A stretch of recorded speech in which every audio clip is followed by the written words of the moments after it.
তোর জন্য অনেক শুনেছি বেটা, আর নয় লোকে যা বলি সব শুনে নিয়েছি, আমি কিছু বলি না এতদিন, আর শুনবো না কারো। তুই বাবা বলতে চাকরি পাবি না, চাকরি পাবি না, তুই খেপাই থেকে আমি দেখো বাবা, আমি চাকরি পেয়ে দেখালাম বাবা, সরকারি চাকরি আমার। তোর উপর গর্ব ছিল আমার বেটা, আমি জানতাম তুই কিছু করবি। লোকে আমাকে তোর নামে শুয়োর বাচ্চা বলতে দিয়ে চোখের সামনে আমি কিছু বলতে পারি না।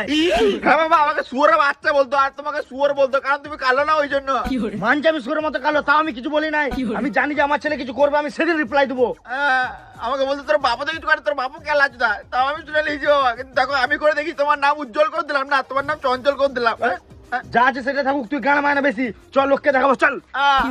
লোকের কাছে অনেক কথা শুনতে হচ্ছে আমাকে, আর নয় এবার পাড়াতে 500 টাকা চাঁদা বেশি দেবো। বাবা হেলিকপ্টার কিনবো, তার মানে মাইনে ঢুকু। তোদের মতো ছেলের জন্য আজ পর্যন্ত আমার ঘরে একটা মেয়ে ঢুকে নাই।